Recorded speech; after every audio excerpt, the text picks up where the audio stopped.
Hi. Um, yeah, so before I'm misinterpreted and misconstrued, I wanted to talk about terminology and the problem with words. So it's it's very difficult knowing for a fact that the other person has interpreted what you have wanted to say. Um, like there was this really nice book called Eats, Shoots, and Leaves. So it's about a dictionary that forgot to put in the right punctuation. So the definition for a panda was eats, shoots, and leaves. And yeah, if you remove the commas, it sounds like the panda comes in to a restaurant, he eats, he shoots the waiter, and he leaves. But otherwise, it's that he eats, shoots, and leaves as blunt objects. So yeah, there is a lot of confusion that happens because of words, and a lot of times you want to say something, but uh, what is understood at the other end is something completely different.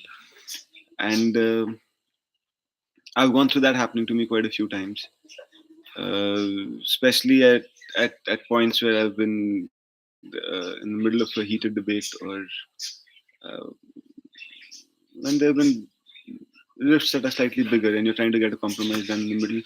You realize that because people want to misinterpret what you want to say, you're always going to be misinterpreted. It's like that song Misunderstood. So yeah, a lot of words can be taken wrong, and I hope that doesn't happen, at least with us. Apart from that, yeah.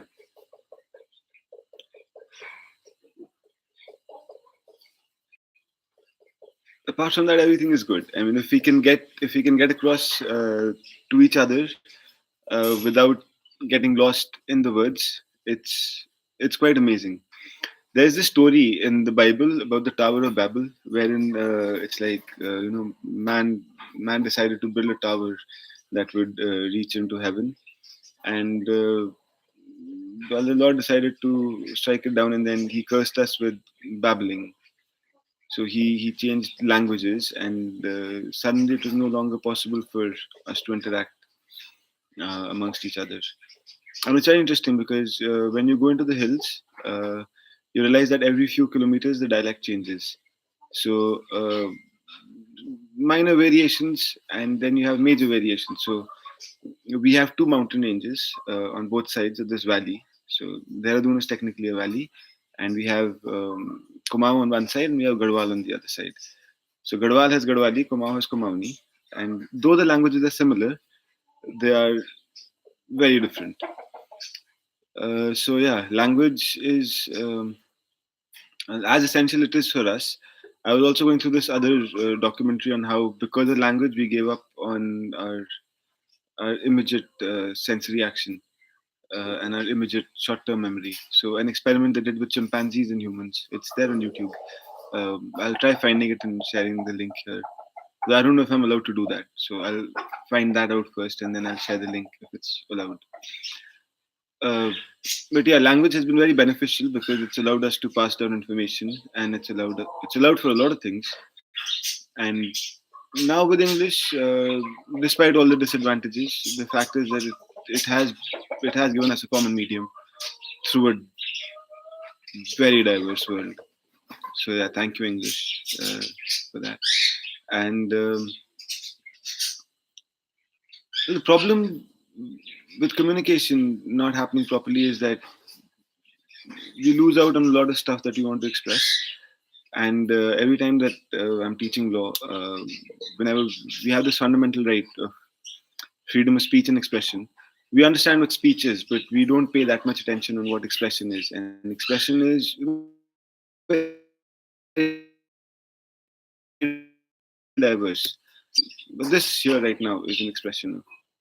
Although this is using speech, so it's not technically expression, but you get the point. You get the gist that there is a lot waiting to be explored under the term expression, and without it, communication is not truly complete. So some of the greatest experiences I've had is while I've been playing music with people from different countries, and without knowing each other's language, music has been it's been a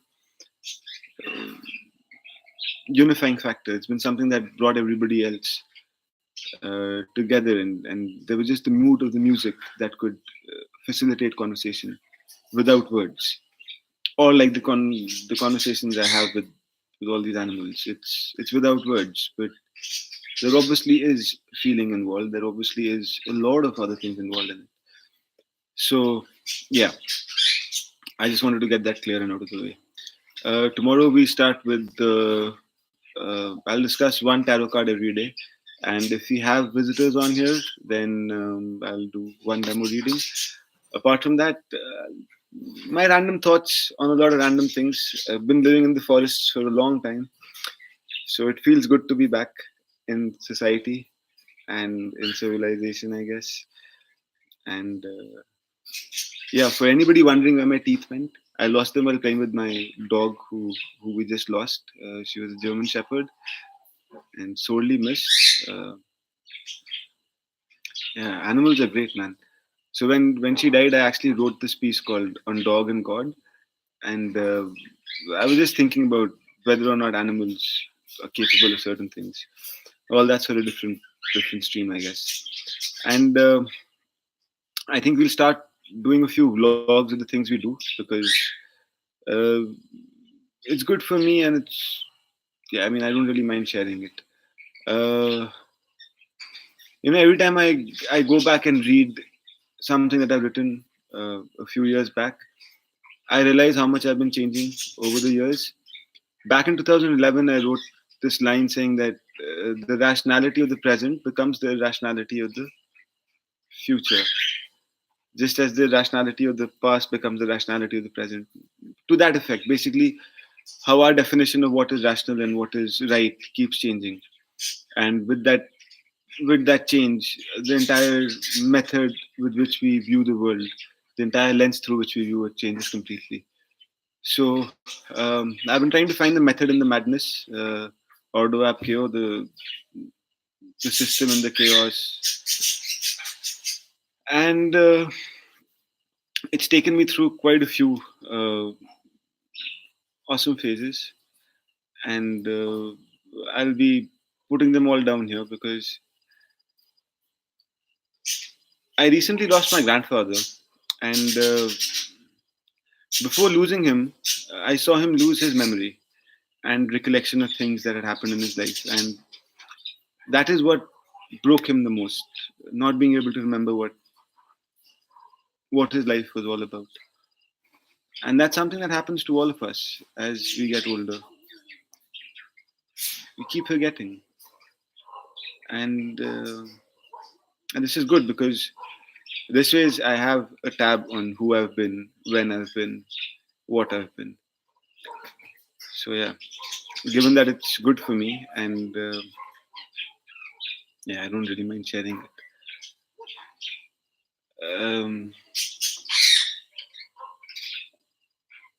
Yeah, life isn't. It's it's a very it's a very awesome journey. Like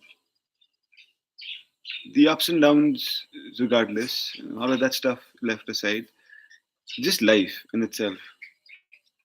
And the day and age that we're living in is super phenomenal because I never imagined stuff like this. Like, and yeah, like I left I left everything and went off into the forests around 2011. Uh, so I stayed out for a long time. Then obviously I had a lot of experiments to do. So yeah, there was that, and the experiments have been very diverse. So from social experiments to experiments in myself as an individual. Uh, and it'll take some time, I think, for me to get used to this platform before I can speak as openly as I otherwise normally do. Because there's a difference, man. I mean, when you're sitting in front, it's different, and when you're when you're talking to a screen, looking at yourself, it seems so stupid. I mean, I feel so stupid right now, but yeah, it's pretty phenomenal the way. Like I remember, I used to play music back in 2009, and there was this huge issue regarding how we copyright our music and so on and so forth. And YouTube was there. It's just I never realized how to use it better. Actually, I never even thought of all of this. Like until quite recently, when as I was saying in the previous video, when we came across suicide cases that could have been prevented very easily, and we're very thankful that we were lucky. I mean, every time we were able to prevent things from going bad. But the response of people around, and even in general, like I always used to stop if I saw somebody having an accident on the road or something. Things are changing, society is changing, and now I think these social profiles that we have are gradually overtaking the real people that we are. And this also is it's very nice because it helps me explain what I understood, which is there is no me. I mean, you are creating your me. So if you go through YouTube, you find all of these people who faked being rich and so on and so forth. And you get an idea of how easy it is to just create an identity that you wish to create. You don't have to stick to any one identity. And this this day and age, it's phenomenal because I think it allows us a sense of introspection that was previously unimaginable. I could never have thought of just recording myself and then listening to myself after that. So, yeah, the world has changed, and a lot of it is now here on YouTube. And yeah, so for those who we can help, uh, I'll be really happy to. And for everybody who wants to be a part of this, if you think that you can, that there's something good you can take out of this and spread it in your area, please feel free. As I said, the basic idea is to just spread happiness, spread a smile, and bad stuff happens to everybody. So when shit is happening, just be a helping hand. Yeah, the world is as it is full of a lot of bad stuff happening. Man. I don't know how many of you follow world news and other things. I do, and yeah, it's not nice. Like I don't enjoy it. I do it out of. It's like that song by Tool, "Vicarious." Like, vicariously, I live while the whole world lives. So yeah, we are the product of two world wars, and a lot of other wars before that. So I hope to be discussing a lot regarding the mass subconscious, and I hope that all of us together, slowly, steadily, bring about a change in the way we think. And if, regardless of where else it's possible, at least here we create a platform where you can just be you. You don't need to have any attribution that society is given. You don't need to be anybody. You can just be nobody and enjoy being nobody. Because sometimes in life that's the most important thing. A lot of people talk about dhyan and meditation and how you achieve certain things during it. All I got through all the dhyan I've done uh, is being able to let go of me. Yeah.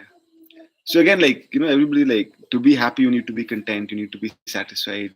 But again, it's you, and that's something that I really want to break this mold. I want to break this mold that people live in because I had this really nice conversation with a guy called John, and we were sitting, we were sipping beers in Geneva after having played like uh, a live collaboration jam. So like anybody just comes up and starts playing. And he said to me, he said that I see people around me and they're in these small little bubbles, and they're like, "Please don't burst my bubble. Please don't burst my bubble. Let me live." So from shouting across a farmland to quietly having to whisper inside flats, we've changed. We've come a long way. And when I when I tried seeing whether he was right or not, I found that he was. We have our little bubbles that we live in, and the minute somebody pricks those bubbles, all hell breaks loose. It's taken time getting rid of all of the attributes that accumulated over the years, and now it's different because now I get to choose who I wish to be, which is also kind of weird. But I think that's what life is. It's the differences of being able to do it with understanding while knowing that this is what is happening, or of doing it without understanding. It's just things are happening and you're just going with the flow. So yeah, I'm gonna cut off here. It was nice being here, and I look forward to coming back soon. Take care. Hari Om. Bye bye.